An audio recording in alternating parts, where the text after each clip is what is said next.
Hey guys, welcome to this week's Hot or Not Thursday. I am going to be swatching and giving you a quick little tutorial using the new Huda, oh, why can't I ever say that name?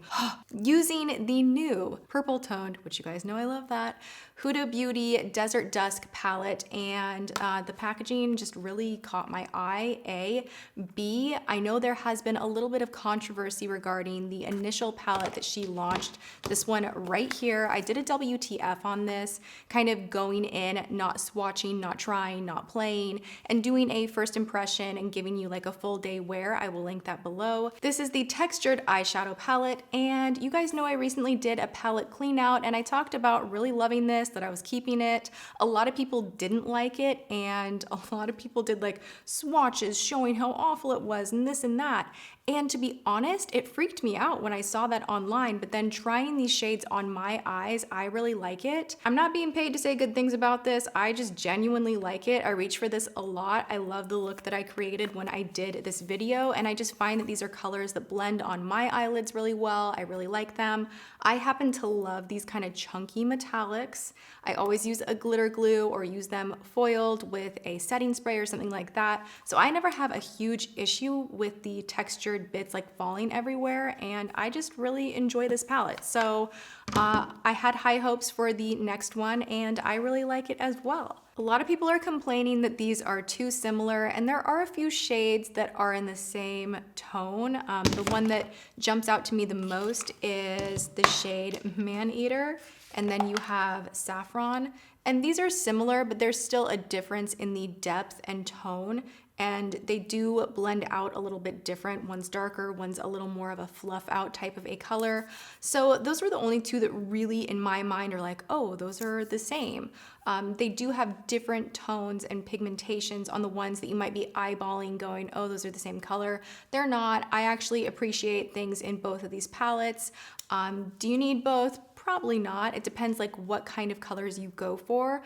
I personally am loving the new one more just because you guys all know I love purples, and I did my best today to show you guys a little mini tutorial not using purple because I just did a WTF on the new Natasha Denona. It's actually the Lila palette. I was pronouncing it wrong, this one right here, which also people are saying, oh my gosh, you know, these two are identical. There are similar tones and similar kind of a vibe in both of these, yes, but they're not the same. They are very, very different. The Huda has different top coat items that are more like an actual glitter that you absolutely need to use a glitter glue with. The Natasha Denona one does not have that. And the other difference is just there are different shades. I mean, there are a few, like 3 that are very similar. I will show those to you right now side by side. So from Huda, you have Cashmere. From Natasha, Helio. Retrograde from Huda is pretty, but I prefer Dragon Bite from Natasha Denona. Similar, not exactly the same. Turkish Delight from Huda is similar to Pure Pure from Natasha Denona. So as you can see, there are similar tones. I think if I had to choose between Natasha Denona and Huda Beauty, I would go with the Natasha Denona, and that's just because the quality of the shadows are going to be better. The blend is better, and I just think the quality of Natasha Denona shadows are better. However, this one's over $100. The Huda Beauty is $65. You don't get 18 shadows in Natasha, even though you get more per pan, and you do get 18 shades to play with the Huda Beauty. So I hope I'm kind of pro and conning and breaking it down for you guys a little bit. They're both great palettes, different price points.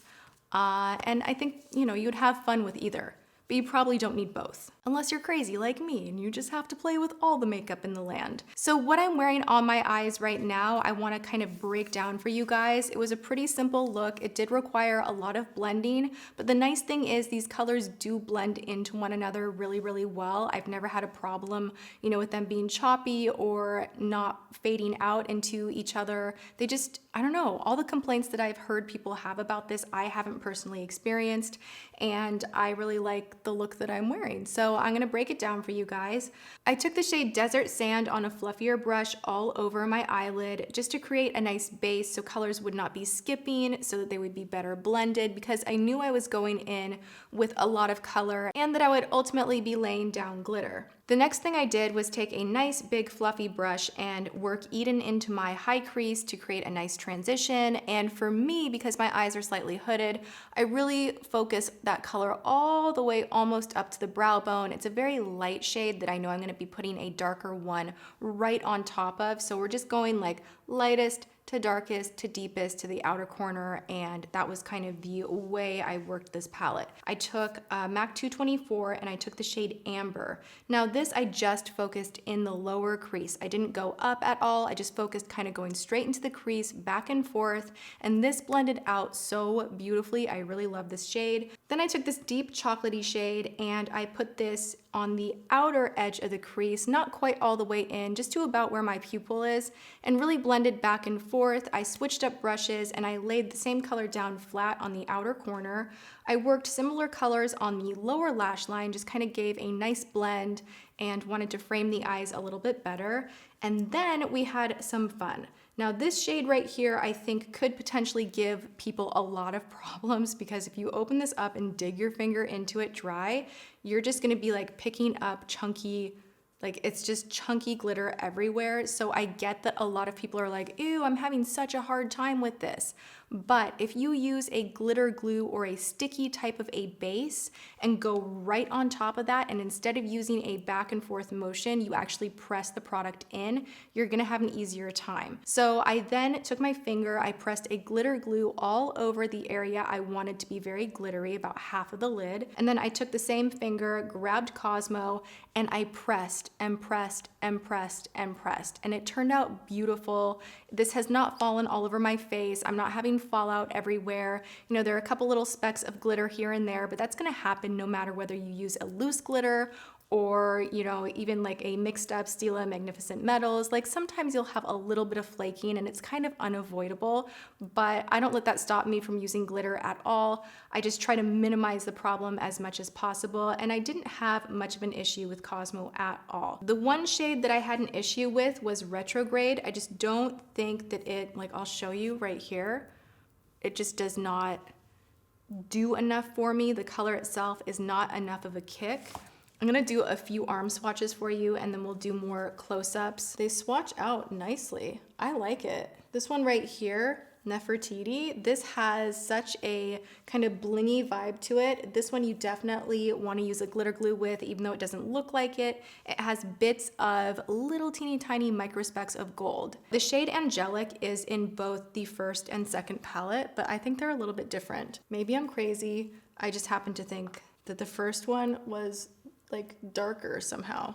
Am I nuts? Maybe I'm just nuts. Really pretty shade. It is in both palettes. All right, so let's take a look at each row. The top row, you have a bunch of matte shades that are gorgeous, that are gonna be key with every single look that you do. I really love Desert Sand. You have Musk, which is more of a taupe matte shade. You have Eden, which I think I will be using a lot. Amber is beautiful, it blends really well. Blood Moon, gorgeous metallic. And then Wood. Weed. Why do I know that's like a scent of a candle, isn't that? Not scent of a candle. It's like a, how do you say that? I feel dumb. Okay, then we have Celestial. We have Nefertiti, Twilight. Who was a Twilight fan? I read those books like that. I was just talking about this the other day. Anyway, okay. Distraction. We have Twilight, we have Amethyst, Royal, Retrograde. Then we have the bottom row, which has Cashmere, Angelic, Cosmo, Turkish Delight, Saffron, and Blazing, which Saffron and Blazing are both so gorgeous. I really like this palette. You know, it's 65 bucks. It is up there as far as the pricing for a palette, but I like the color setup. I like the quality of the shadows. I like the, you know, top coat kind of gritty, glittery numbers in here. I think this is a job well done. I love it. A+ from me, Tati approved. There we have it, a good close look at the new Huda Beauty palette. I love everything about it. I think this is A+. I don't care what anyone else says. I'm gonna keep using it. I enjoy the textures, the colors, the wear time, the blendability. I really love it. So that is that. I hope you guys enjoyed this video. If you did, you know the drill. Give it a thumbs up. Let me know that you're into it by sharing the video. Leave those comments below. Would you spend 65 bucks on this? I'm curious. What do you guys think? Maybe it's just that I love purple so much and glitter. But I enjoy the look I came up with. I've enjoyed playing with this new guy, and Thank you guys so much for hanging out with me. I will see you all in tomorrow's video. Mwah.